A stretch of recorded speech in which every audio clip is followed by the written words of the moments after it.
Hello and welcome to the dungeon. I'm your host Rob. In today's video I thought we'd go over the character species types they're giving us in 1D&D. They've decided to replace the term race with species, probably to be more politically correct, but who knows. Either way, I don't think it's that big of a deal. I've seen a lot of people complain about it, but I do agree that species sounds a little too sci-fi and high-tech. I wish they would have come up with a better term, but whatever. It is what it is. I don't think it's worth that getting upset over, but I also don't think that it was really a problem that it needed to be changed in the first place. So, whatever. My thoughts on it are kind of like, it was fine, but changing it is also fine, I guess.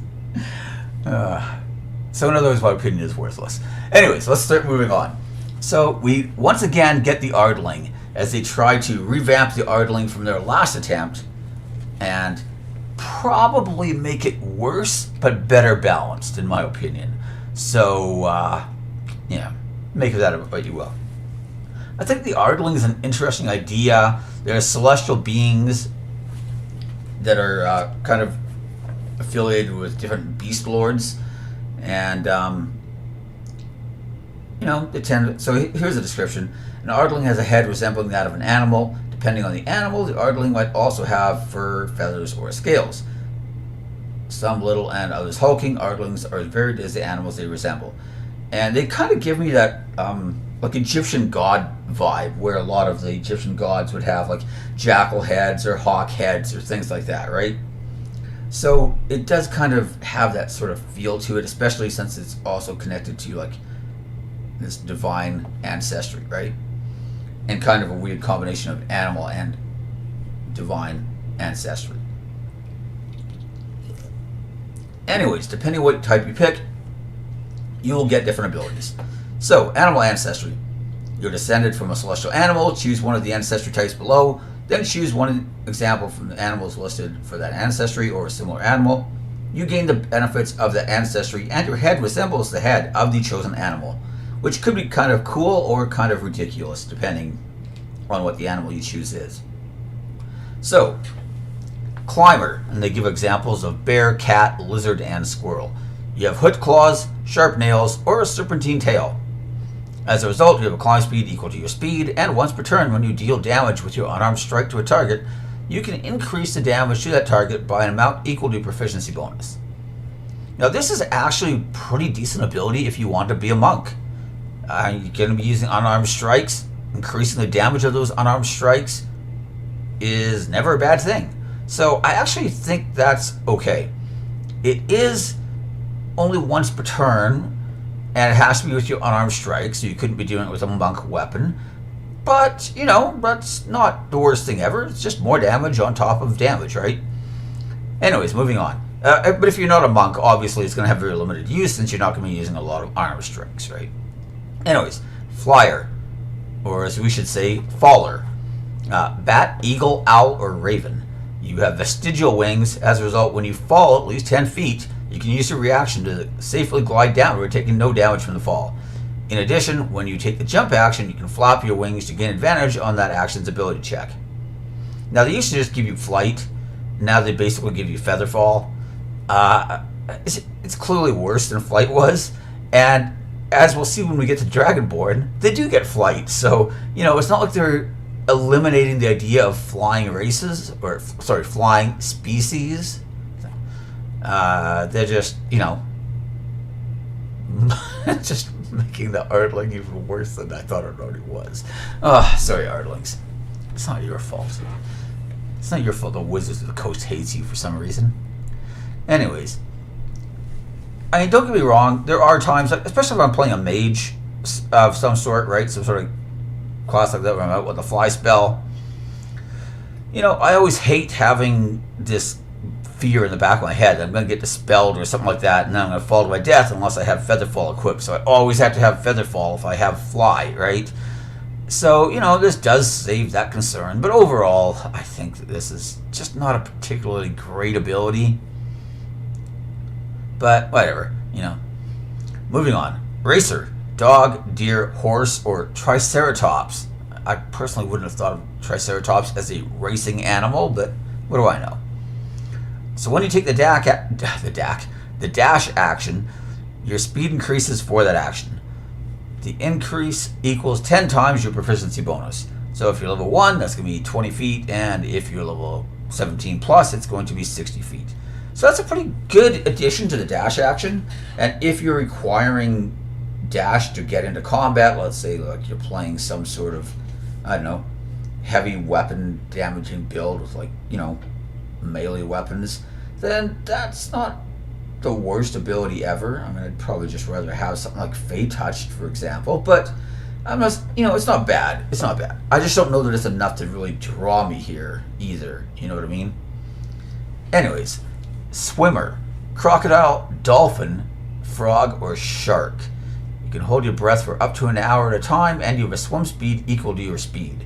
In addition, you have resistance to cold damage. So I'm going to say that swimmer is probably the best choice here. I mean, resistance to cold damage already is a pretty nice ability, honestly. Cold damage is fairly common. And I guess kind of like flyer, sometimes you just need to be able to swim in a hurry because you suddenly find yourself submerged in water. And being able to hold your breath for an hour at a time is pretty nice. Like, it's kind of too late to start ritually casting water breathing when the party's already drowning. I guess you could make the same argument for the feather fall. It's just that, you know, that's not coming with any sort of, like, resistance to cold damage with it. So, either way, I think it's rather circumstantial for the swim speed and the breath holding.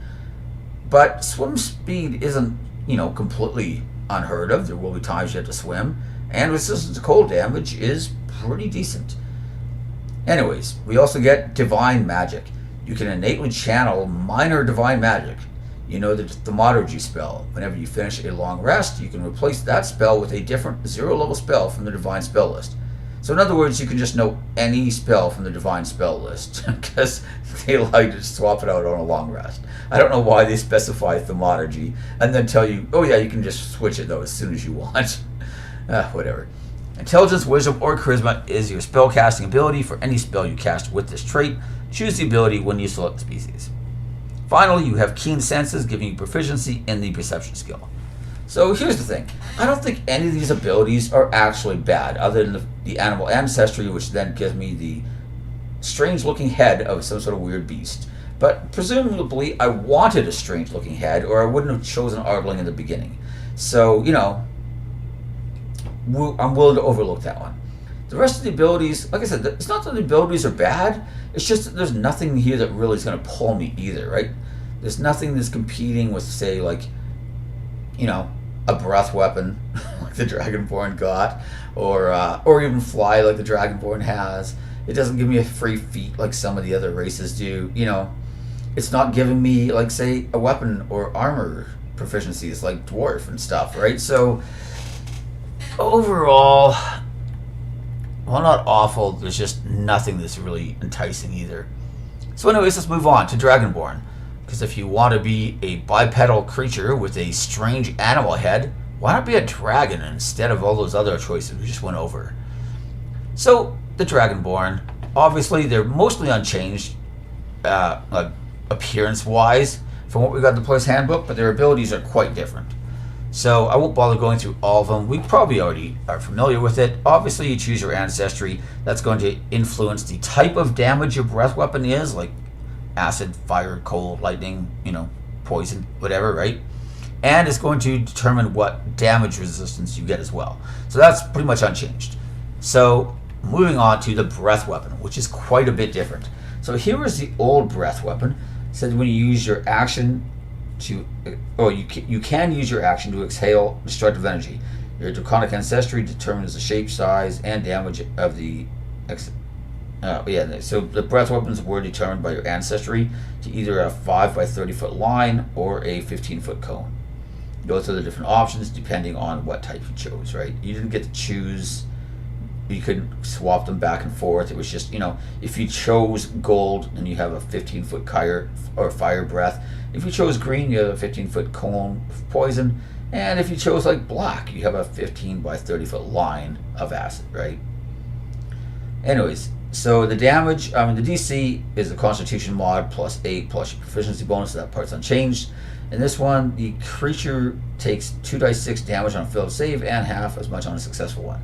So a little higher average damage currently in the player's handbook version than compared to the new one. The damage also scales to 3d6 at 5th, 4d6 at 11, and 5d6 at 16th. And after you use your breath weapon, you can't use it again until you complete a short or long rest. So it's a one time per rest ability. The new breath weapon we have allows us to choose either a 15-foot cone or a 30-foot line that is 5 feet wide. Each time you decide to use your breath weapon, you get to choose which of those two shapes it's going to take. So already, that's kind of a big win in my opinion.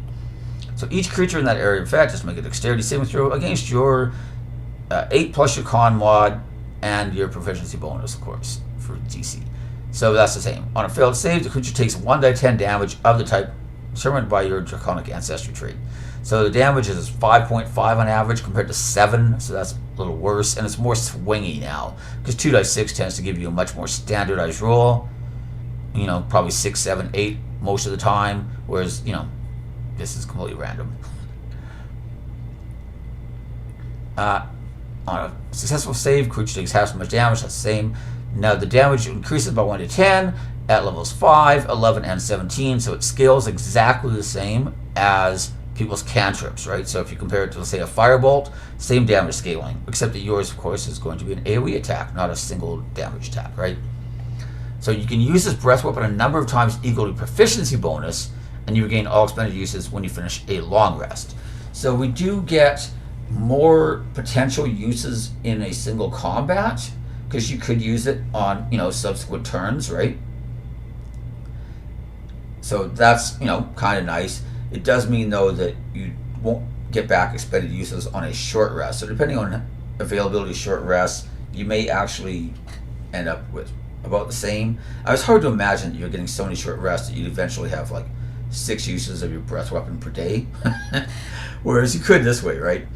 Of course, that's all secondary, in my opinion, to one of the biggest changes, which is the very first line here. When you take the attack action on your turn, you can replace one of your attacks with an exhalation of magical energy, blah, blah, blah. And then, describes the cones, whatever, right? So before, it took your action to use, and that's what you got. You got your breath weapon. Now, you can replace one of your attacks and still make your other attacks.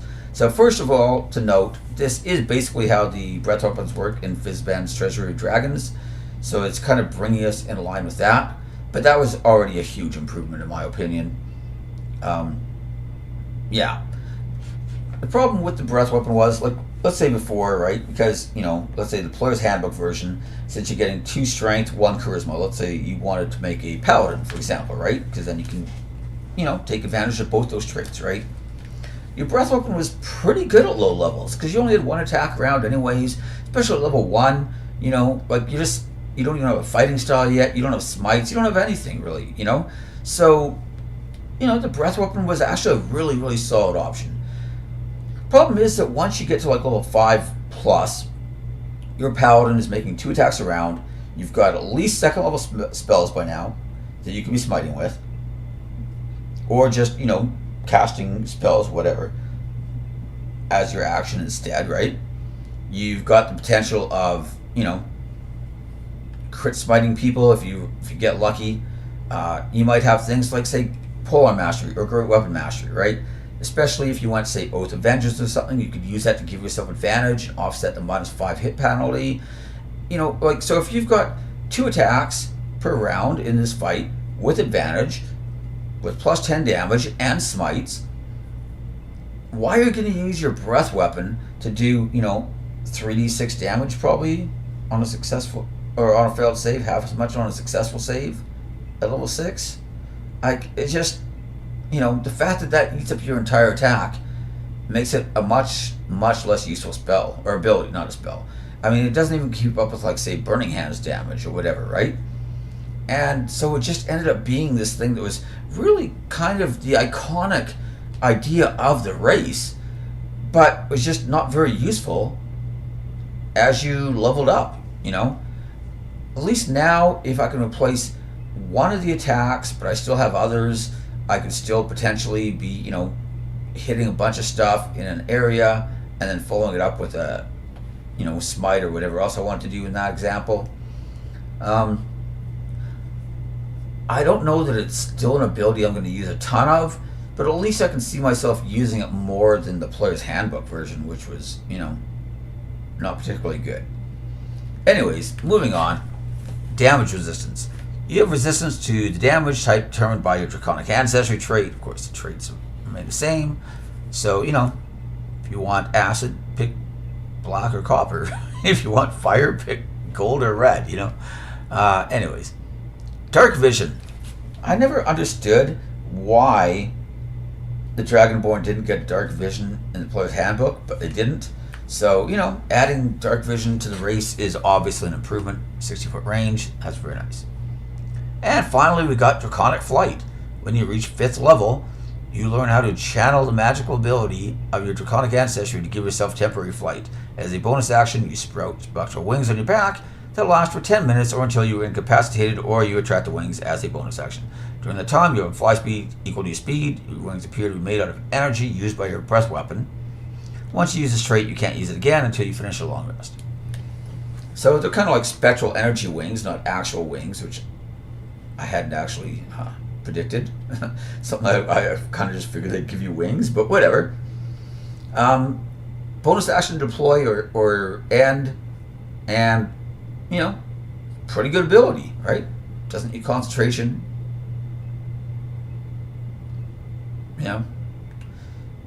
Pretty good. Flying is never a bad thing. So I find it interesting that,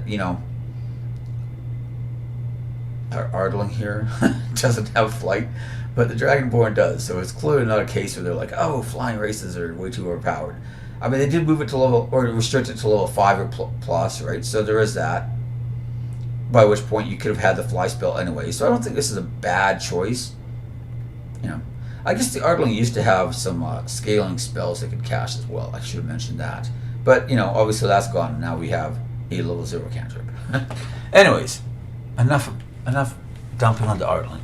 They're bad. We all know it. It's fine. We can, tell them that in the next survey. Goliath.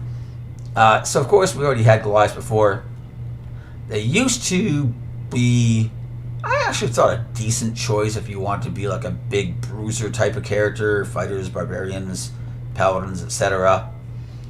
They weren't the, they weren't necessarily the most interesting of choices, but they weren't a bad choice by any means.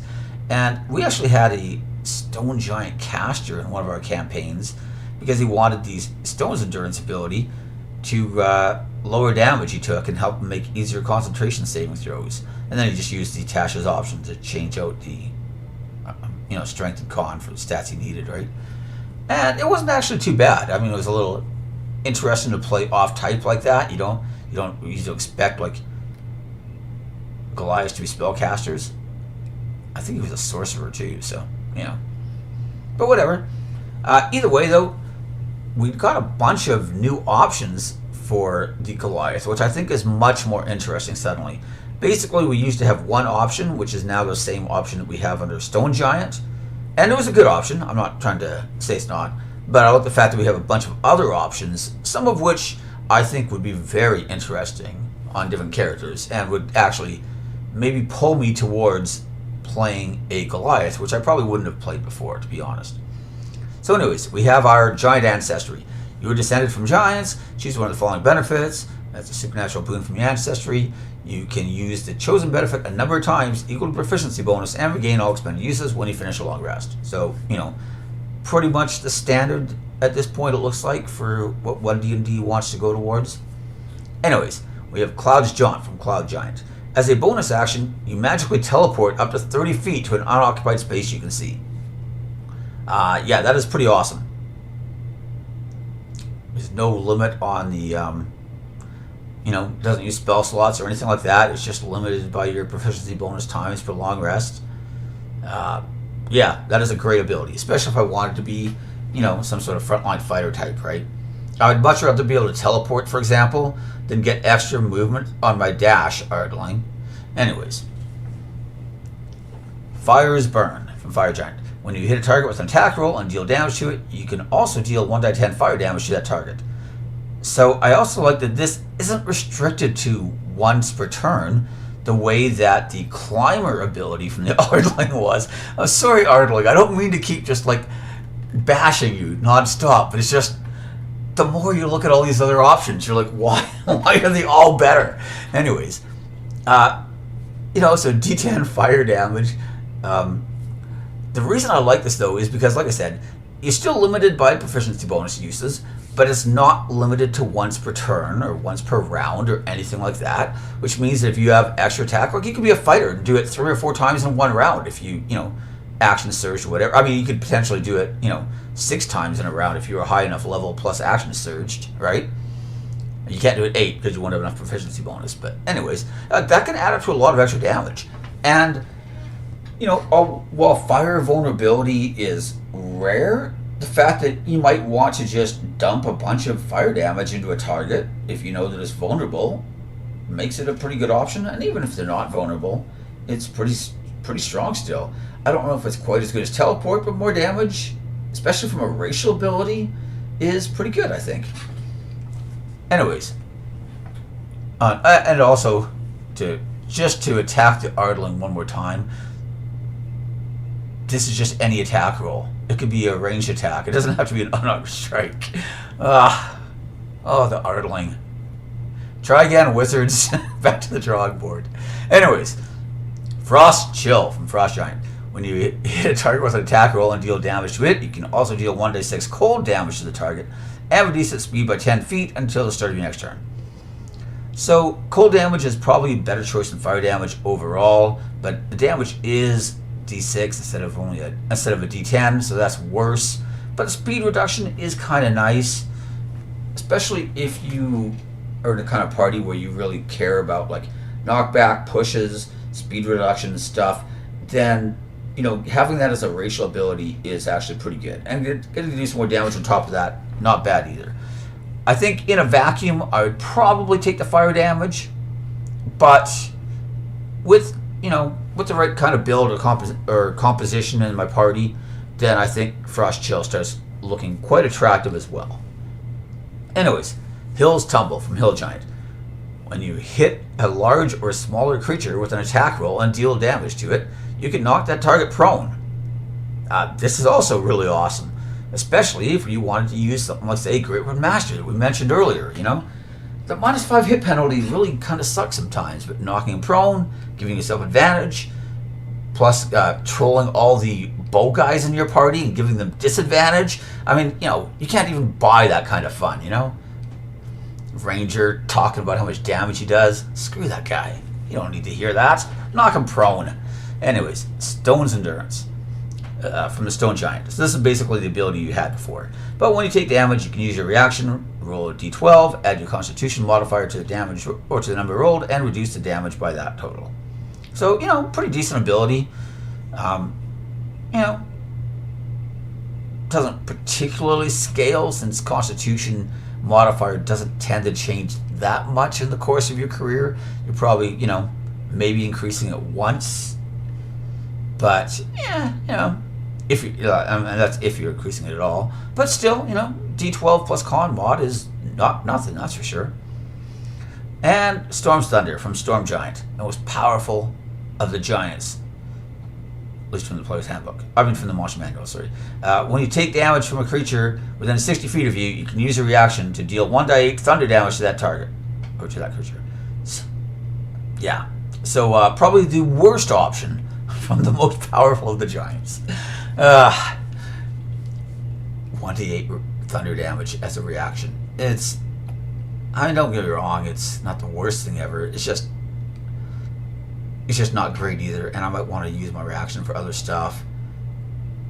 And if I just wanted to deal damage, I could have gone with Fire Giant or Frost Giant, which both seem like just better options, since I can choose to use it when I want and not be forced waiting for something to hit me, so I can deal 1d8 thunder damage as a reaction, which is less than the fire and doesn't give us the slow effect of the cold. So whatever. Large form. Starting at 5th level, you gain the ability to supernaturally grow. As a bonus action, you change your size to large, provided you're in a big enough space. This transformation lasts for 10 minutes or until you end it as a bonus action. During that duration, you have advantage on strength checks, and your speed increases by 10 feet. Oh, I should have mentioned you have 35-foot movement. Maybe I mentioned that at the beginning. But instead of 30, you have 35 on the Goliath, because you got long legs. Once you use this trait, you can't use it again until you finish a long rest. So, getting another 10 feet of movement, not bad. Advantage on strength checks, pretty good. Whatever. It's not to a 5th level. It's no flight, right? But, it's not bad either. Powerful build. You advantage on any saving throw you make to end the grappled condition on yourself. You also count as one size larger when determining your carrying capacity and weight you can push, drag, or lift. A lot of people don't use encumbrance, so that kind of stuff doesn't matter. But for a grappling build, this is actually really, really nice. So, whatever. Either way, though, I feel like it's definitely improved from where it was, just because we've got a bunch of different options instead of only one. That's always an improvement. And yeah, being able to grow is kind of cool. Why not, right? So that finishes the 3 of the species that they've released so far, and I actually think that the Goliath could be the most improved of them all. I think the Dragonborn is quite a bit better than it was before. Adding flight and dark vision are both big improvements. I think the breath weapon is probably better now, since it requires, just an attack. You can replace one of your attacks, but that means you could still be making other attacks as well. Ardling. Well, we've already talked about them, so, you probably have a fairly clear idea of what I think of them so far, and it's not that impressive. Whatever. Like I said, none of their abilities are terrible. It's just everybody else has better options, so it's just, it's just never good. Anyways, that's everything. Thank you for watching. Feel free to like, subscribe, ring the bell for notifications, and of course, most importantly, leave your comments in the comment section. I look forward to reading them all, and I'm hoping to have another video out in the next few days. I'm actually starting vacation this week, so I should have more time this week to actually make another video. Granted, I just started watching All of Us Are Dead, so that's been taking up some time, but that won't take an entire week. So anyways, that's everything. Thanks for watching, and I'll see you next time. Bye.